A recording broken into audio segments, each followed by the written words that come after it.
morning. Welcome to Viewpoint, your program of personalities, politicians, and perspectives. We certainly have a personality with us this morning. We're going to have an entirely different world perspective. We're going to do a little traveling. We're going to Africa. We're going to hear about an unusual, I suppose each and every tribe over there is unusual, Barb, but anyway, we always try to start Viewpoint with a kudo or two. We'll start one with our football team, by golly. We came through with a victory, and that's kind of a rarity for Lincoln Community High School. Delighted for these young men. That's just great. So it takes a little time once in a while to make the clock turn. And secondly, and maybe less importantly, Saturday night they had a great fundraiser at the Lincoln College and on behalf of the Lincoln College Presidential Museum called a soiree. I never did look up the definition of that word, but it comes from the South somewhere, and they used to do the cotillions, or whatever a cotillion is. They all get gussied up. Anyway, it's a nice black tie affair, and well done. And you were there, Mrs. Busby, and you looked delightful. Oh, thanks for that. You're the only person in captivity who would ever have said that. But at any rate... Well, I could be a bit prejudicial. Well, and your eyesight's not too good either.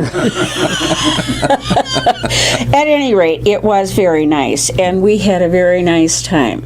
Yes, it was a nice evening. Good fundraiser. I had two of my three daughters there, and they both had a lovely time. My third daughter is not the...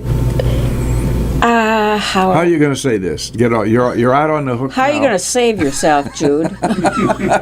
Swim. Well, we just talk about the food. We'll digress and move right on into the culinary department. It just wouldn't be her forte. No.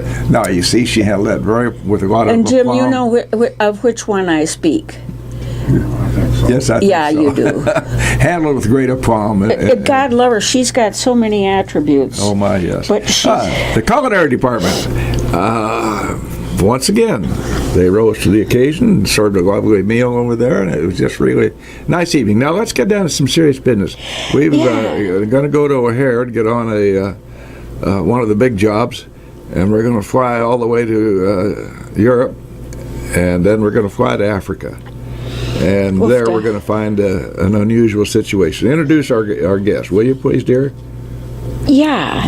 Yes. I would be glad to. I'll hold that for you. Ms. Barb O'Donohue. Yes. I think you birthed the whole idea, didn't you, of the Children of Pokot Educational Fund? No, not really. Paul and Mary Boatman went to Kenya in 1995. Mary Boatman, she worked for me as a high school kid. Oh, really? I mean, a college youngster here when she was at LCC. Okay, well, They were the ones that got me started on this trek. So when things don't go well, I blame them. But at any rate, Paul and Mary went to Africa, went to Kenya in 1995, and went to a very remote village where the Pokot tribe lived. Could I digress just a minute and ask, what in the world would possess them?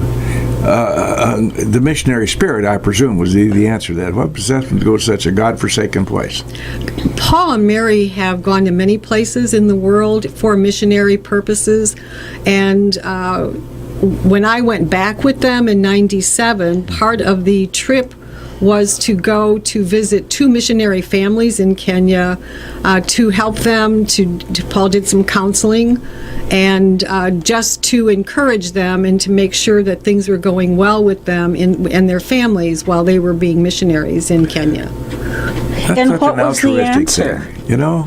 What was the answer? What did they say? They were fine. We went and visited them in their homes, in the missions that they had in Kenya. And there was a gentleman who was from Kenya who had been a student here at Lincoln Christian University. And he met with Paul and Mary when they got to Nairobi, and he was the one that took them to where we have our mission currently in West Pokot, Kenya. Now, this mission is involved in lots of things, feeding the people, both spiritually and physically. Our mission originally was intended to start a nursery school, a Christian nursery school in the village of Tapadan. And when I went in 1997, What they had was a little mud structure. They make their buildings using tree branches for studs, and then they pack mud around the studs. And the school building had 2 walls finished and a tin roof, and then the other 2 walls had not been mudded yet. That's what we found when we went there in 1997. The children were sitting on bark from trees and on tree branches so that they weren't sitting in the dirt. There was a Pokot woman who had gone to school. She was the teacher. And what struck me was the complete lack of anything. I don't want to say amenities, because I think most people think of amenities as nice things. There was a complete... Basics. There were no basics. This was necessities they were lacking. There were no basics. And so we were there we went down to Pokot and down to Tapadan. We were there for we went 3 days.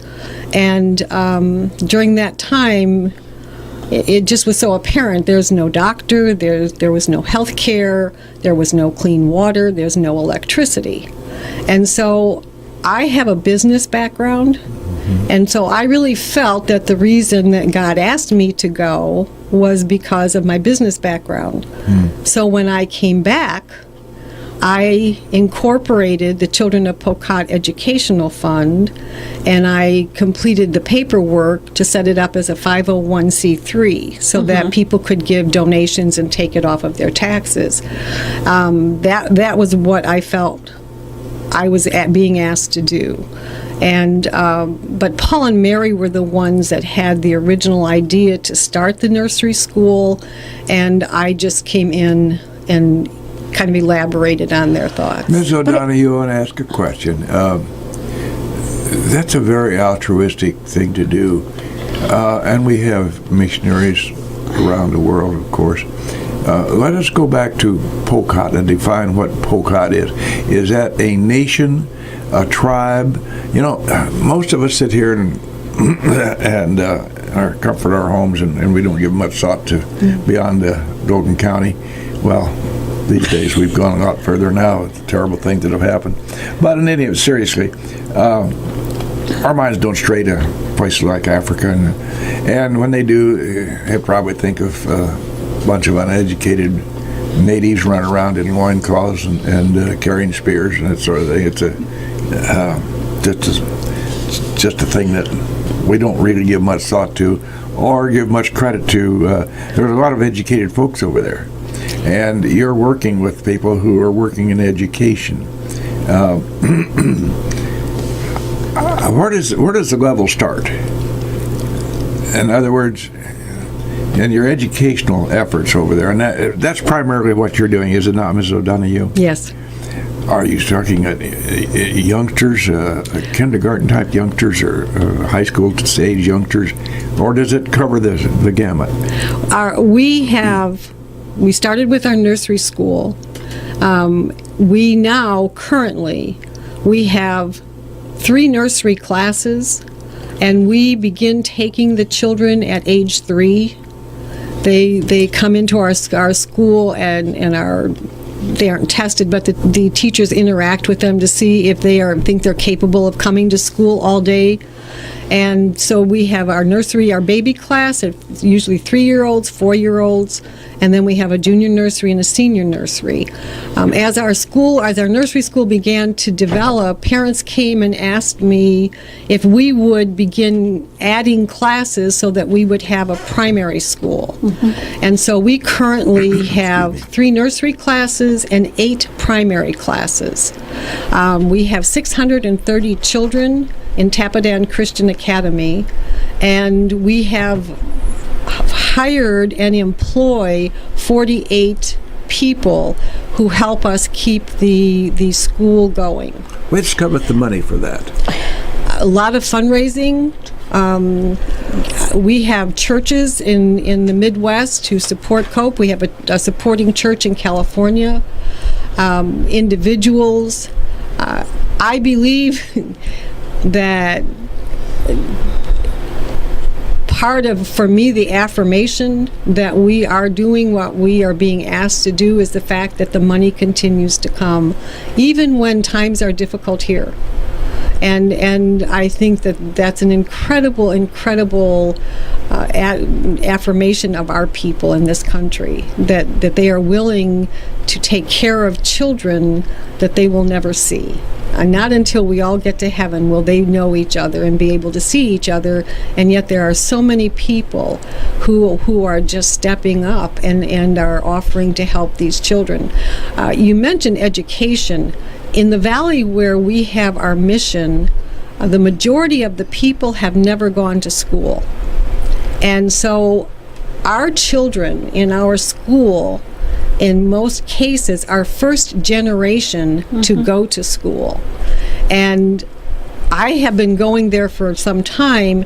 The transition that has caused within their culture is overwhelming, because they went from all the traditions that have kept the tribe together and have kept the tribe growing, and now those traditions are all being changed because their children are going to school, and their children are living at school. In our school, the 7th and 8th grade students board there. So the transition that the Pokot culture is going through is really overwhelming. But you mentioned the board. Is that all good? No, unfortunately. I'm sure. And Good question. I think that when anyone, myself included, feels that there is something that needs to change in another culture, you can't actually anticipate all of the ramifications of those changes. Right. And so some of them have been positive. Some of the changes that education has brought have not been positive. And you just have to keep trying to look ahead as far as you can and anticipate what you think might be the results, the positive results and the negative results, and then you have to keep trying to address those things and help the people. We have a week in August that we call Parents Week, and we have the parents come to the mission, and we have the pastors come in, we have our teachers come to help the parents cope with children who are no longer following the traditions that the parents have upheld. And the parents are confused and they don't know what to do. It's a cultural thing, isn't it? Yes, it's a very we cultural were talking before we came in here about the cultural difference and how you have to respect that and be careful of it. I should think when you're in the teaching business in a culture that's so diametrically opposed to your own, you'd be walking on eggs all the time, because you can't just teach them the 3 R's, you know. How do you know when you would cross a line accidentally that would make the parents say, hey? Well, I've done it, so, and I didn't know I was doing it. There are a few things we have done that have been very intentional that we knew were crossing lines. But there are other things that I didn't know. I rely on the Pokot. I rely on the Pokot people. I rely on the chiefs. I rely on our employees to give me the guidance that I need from cultural perspectives so that I don't cross the line very often. And if I do, I have to be very quick to apologize and to say sorry, because that's not my job. That I don't see that as my job. The few things we have done very intentionally have caused problems, and yet I think they were things that needed to be done. For example, the Pokot traditionally circumcise their sons and their daughters when the child reaches puberty. Male circumcision is something that is done internationally. How it's done varies from culture to culture, but female circumcision, or female genital mutilation, as the West calls it, is something that is not commonplace, and based on what I know, changes a woman's body and changes her life forever, and causes her health problems that people can't even begin to understand. And so when we became aware of the fact that the Pokot circumcised their daughters when they reached puberty, and then when the girl completed the rite of passage associated with female circumcision, her father and brothers had a husband waiting for her. So 12, 13, 14-year-old girls were being cut, and then they were being forced to marry whatever man had paid the most cows and goats for them. And this is a tribal thing that has gone on from time immemorial. Yes, and it isn't just the Pokot who do this. This is a tradition that goes far beyond Pokot, and it goes beyond Africa, actually. Is it not illegal, though, in some parts of Africa? It is illegal in some parts of Africa, and Kenya has a law that says no girl can be forced to be circumcised under the age of 18. But that does not mean that everyone follows that law. It's like gun control. Yeah. I refuse to go down that road. 648-5510. If you want to take a short trip to Kenya, it's a lot easier to do it this morning. Mrs. O'Donoghue has a rather circuitous way to get there, and it's the only way. As the Dutchman says, the only way to. Well, you can go to South America and go across, I guess, or from Miami. But describe a typical trip from Lincoln, Illinois, to Africa. Well, usually I go alone. Sometimes, this past time I went, there were 3 gentlemen from Central Illinois that went with me. But you leave Lincoln, usually friends or family drive me to Chicago O'Hare Airport. I usually go from Chicago to Amsterdam, and then from Amsterdam to Nairobi. Chicago to Amsterdam is about 8.5 hours, depending on your layover, which I've had up to 12 hours layover. And then from Amsterdam to Nairobi is another 8.5, 9 hours. When you get into Nairobi, you have to go through customs and immigration and get your visa and all of that. So generally I spend the night that I arrive in Nairobi at a hotel. And then the next day, some of our employees will come and meet me at the airport in Nairobi. And the next day we take the bus from Nairobi to Kitale, which is a 10-hour bus trip. And then in Kitale, I usually do some quick shopping to get a basin and things that I will need.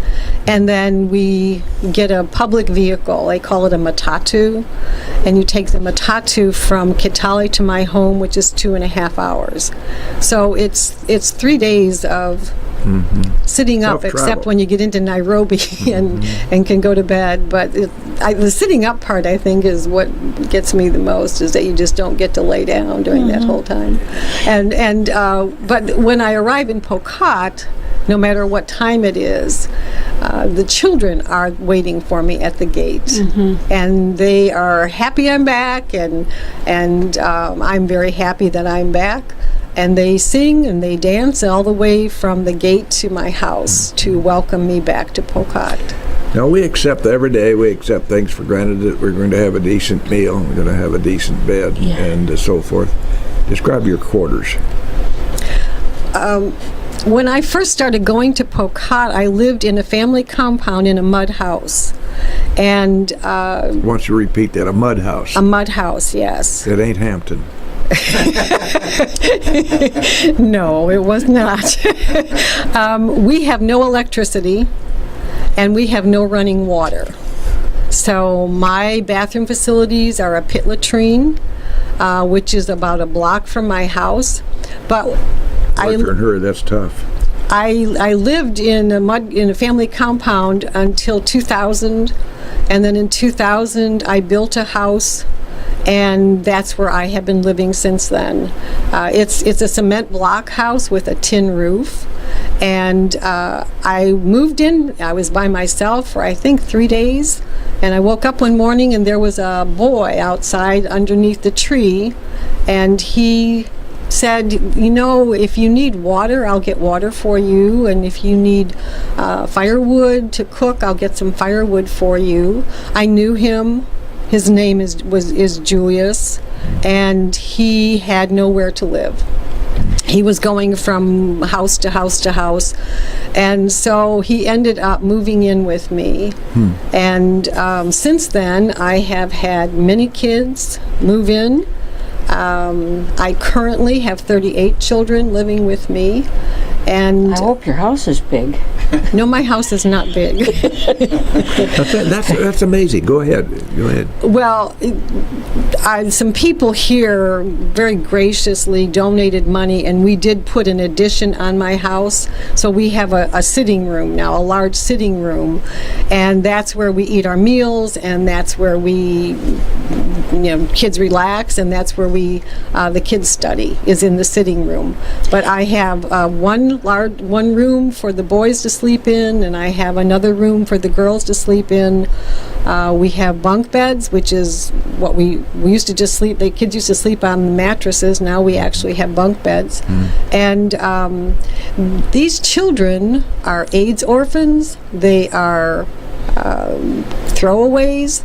They are girls that we have rescued from being forced to be circumcised and forced to marry. And they're so grateful to have a place to live and to have 3 meals a day that 38 children in Pokot would be nothing like having 38 American children. Let's talk a little bit about the food and nutrition. The people there are used to eating whatever it is that you make with the corn flour. Ugali. Well, now, what do you feed them in your house? The same thing. The same, and you eat the same thing. You didn't make them eat apples and bananas. Well, we have had apples. No broccoli. We have had apples. We have had bananas. Traditionally, the Pokot do not eat uncooked food, and I'm sure that has to do with making sure that it's right. safe to eat it by boiling it. But in my house, for breakfast, we have a cup of tea, and we have corn and beans for lunch, and we have ugali and sukuma wiki for supper.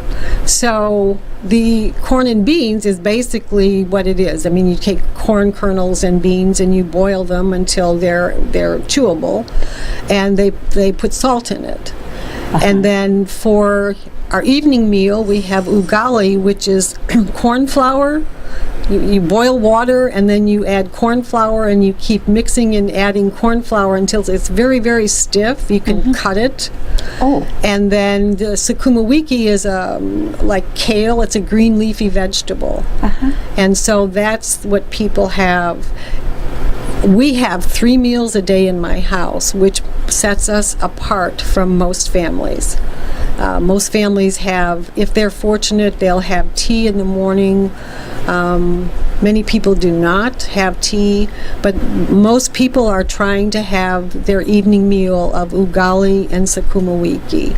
And that's what they have every day. You know, I've lost my appetite. Yeah. And before I become ill in the studio here, we're going to take a quick break and let Mr. Asher bring our sponsors on. Then we're going to come right back to the Viewpoint. And very interesting, and I wish we'd go a long time with Barbara Donahue. Thank you very much, Jim.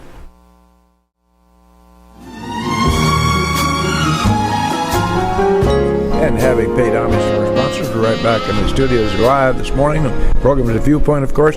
We had a very interesting guest this morning. We'd like to spend a little time with Barbara O'Donoghue, who very altruistically spends a lot of time in Africa in a place called Pokot, which is a part of Kenya.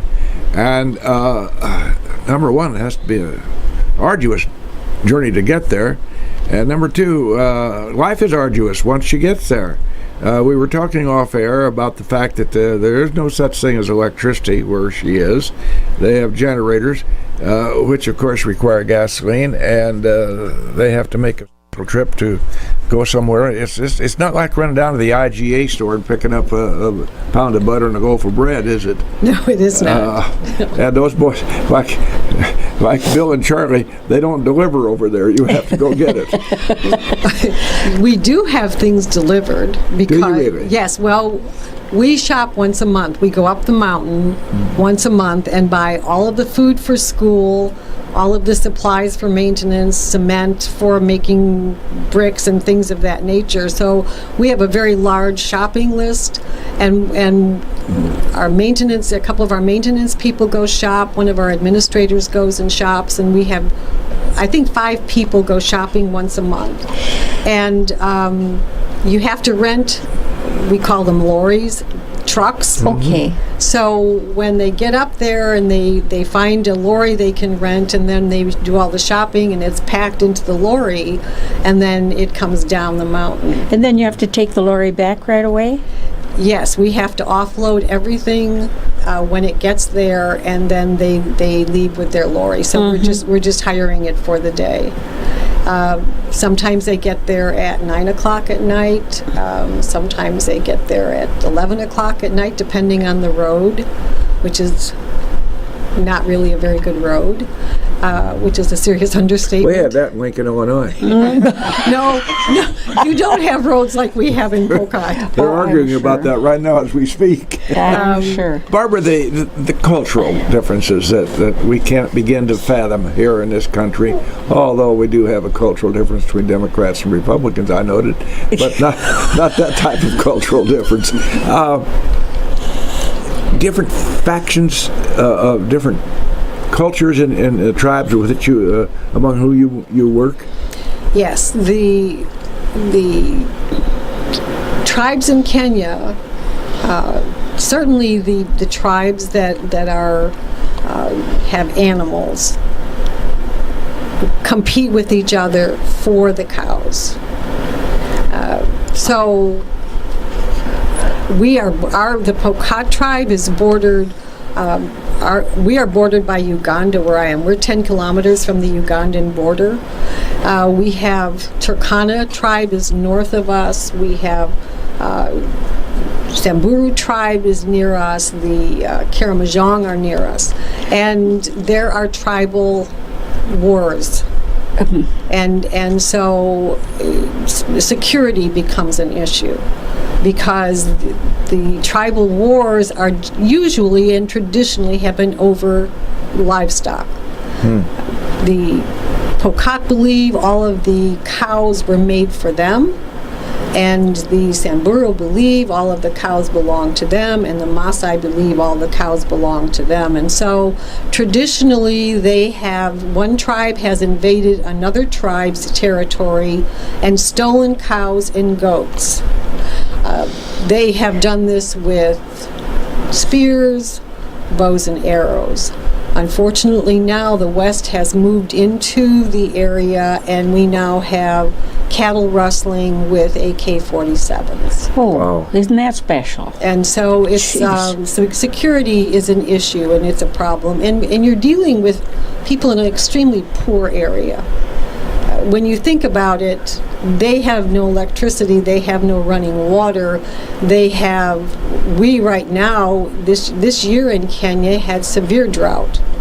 And where I live, they had nothing to eat, literally nothing to eat. In this country, we frequently say, oh, there's nothing to eat. Let's go to a restaurant, or let's order in. But in Pokot, when we say there's nothing to eat, we mean that very literally. Literally. There is nothing for them. And so we did a major relief effort this year. And the Cope Mission, with the help of IDES, we were feeding between 4,500 and 5,000 people every week. Oofta. Is the object of their war to kill one another or to take their animals? To take the animals. So the killing isn't massive. It is, no, certainly like nothing we've experienced here for sure. No, it isn't. The object has been to get the cows, to get the goats and the livestock, and to add it to that's their currency. Okay. Cows and goats are their currency. So when a girl was going to be married off, she was given as a wife to the man who had the most cows and goats to pay for her. And when a boy wants to get married, he has to have a dowry to pay for the girl he wants to marry. If they want to send a child to school and they need money, they sell a cow or they sell a goat. So the livestock are their currency. Do the people drink milk? Because both those types of animals would be able to produce milk for the people. Yes, the people do drink milk, but their priority for milk consumption is the baby cows and the baby goats. Okay. So when there's drought and some of the animals begin to dry up, they will not take the milk for themselves. They will leave the milk that the mother has for her calf. How do they feed this livestock in a severe drought? They migrate. Okay. They migrate to Uganda. That's primarily where they go. As I said, we're only 10 kilometers from the Ugandan border.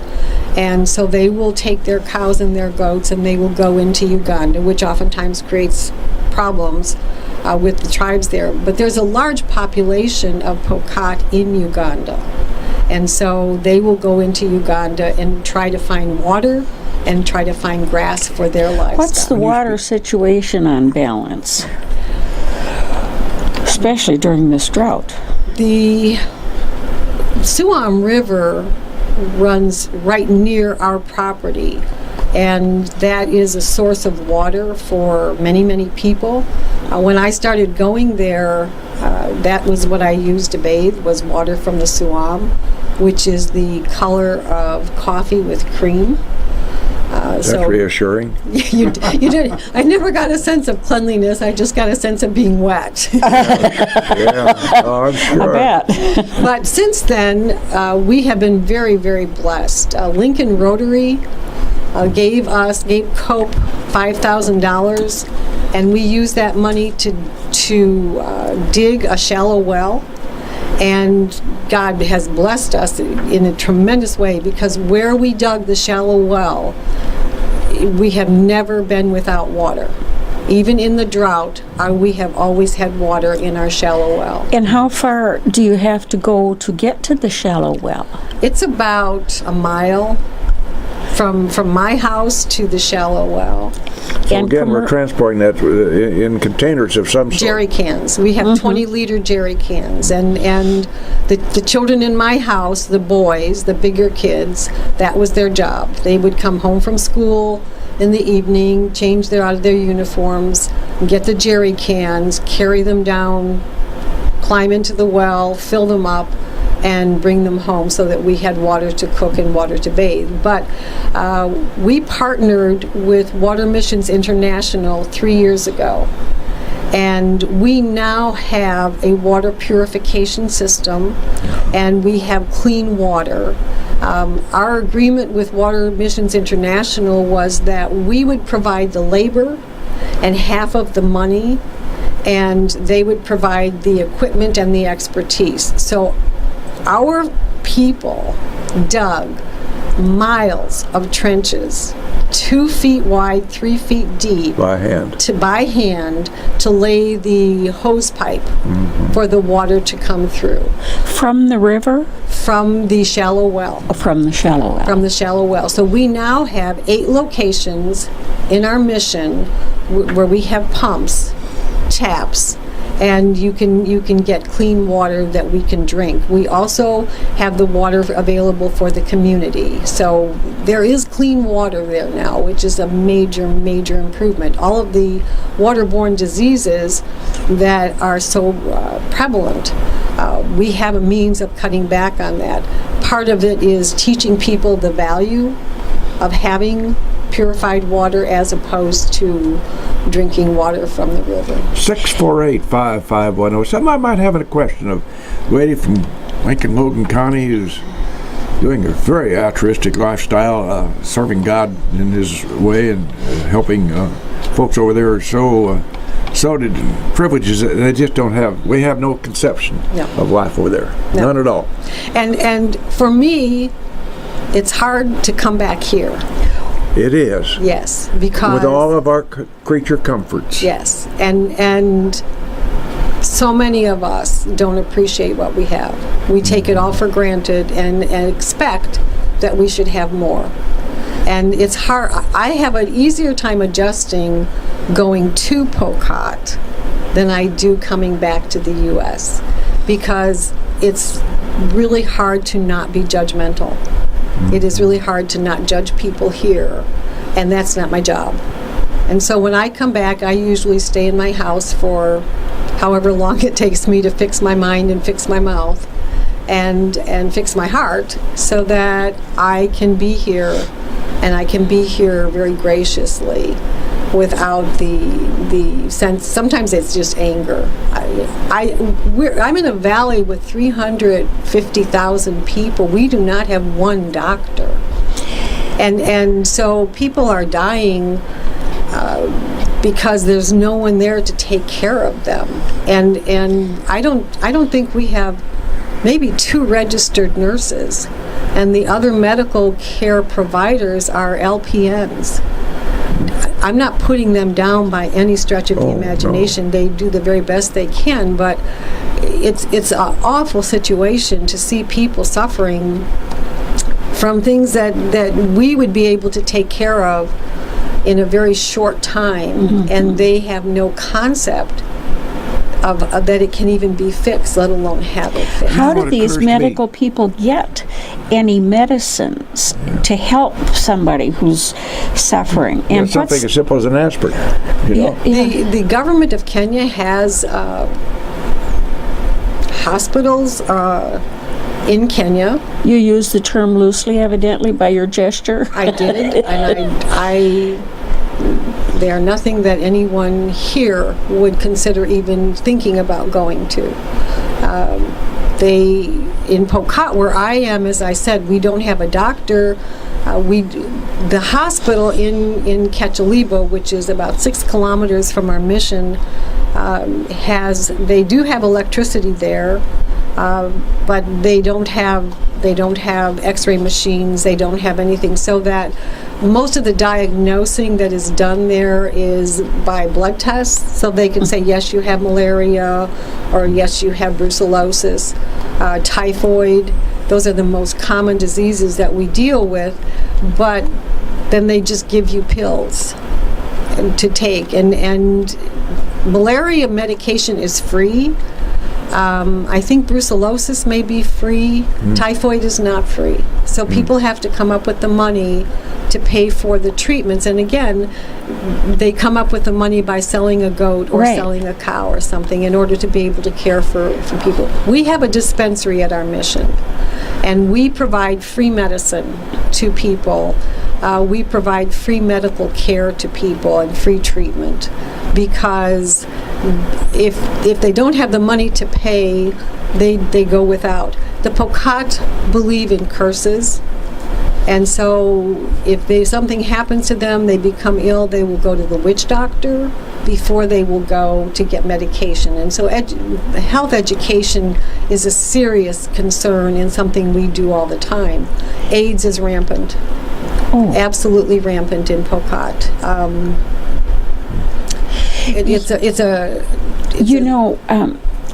You talk about going to the witch doctor before this darn clock runs out. Let's talk a little bit about your learning to deal with the very evident cultural differences, and how you have to learn that you have to deal with that. You can't say, well, shame on you, we don't do things that way. No. I think in the West, that's a strong inclination that we have. Let me show you how to do it. Let me tell you how it should be done. Yeah, we think somebody died and made us queen sometimes, you know. Well, I've had the opportunity to learn that's not true. I think that the wonderful teachers that I have had are the Pokot people themselves. They have accepted me, and I have a tribal name. I've been taken into a clan, so I have a clan name. They have looked at my shortcomings and accepted them. They have worked hard to help bring me up so that I had a much better understanding of them and of their culture. And according to me, that's where you have to begin. You have to start where you find people, and then from there, I think with God's grace, the change can come. My job is not to change. I look at my job as I'm the person who plants the seeds. I'm the person who plants the seeds about education. I'm the person who plants seeds about health care. I'm the person who plants the seeds about Jesus. That's my job, is to be the seed planter. And I don't have the burden of having to see the harvest of it. I'm not responsible for that. And that truly was a burden when I started going there. I had to fix it. And I became frustrated at times, but learned quickly that my getting frustrated helped no one, and it just put me off mentally and emotionally.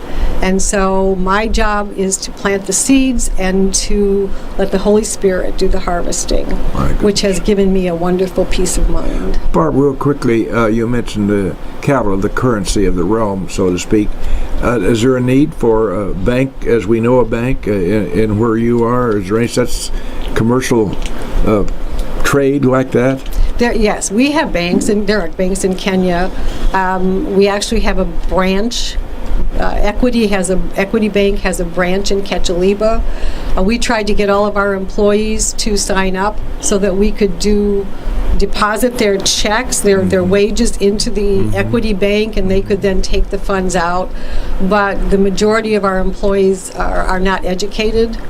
And so they didn't like the fact that they had to put their money where they couldn't see it. Yeah. And then they had to pay a fee to get their money out. And so our educated employees, our teachers, all do banking through Equity, but the rest of our employees, we pay them cash once a month. Again, a cultural barrier. Our guest this morning has been Barbara Donahue, living a very, in my judgment, a very altruistic life when she goes over there to Africa.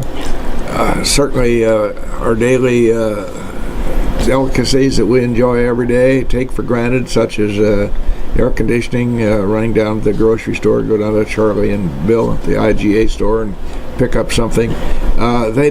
They can't do that over there. Yeah, we can't. I wish our time would allow a little further. We talked off air about the matter of trust and so forth, and how somebody never tells you exactly the quite the same truth over there in Pokot. I found a little proverb from Africa that says, "All truth is good, but not all truth is good to say." Thank you, Barbara O'Donoghue. Thank very you for much. the opportunity to be here today. Very much.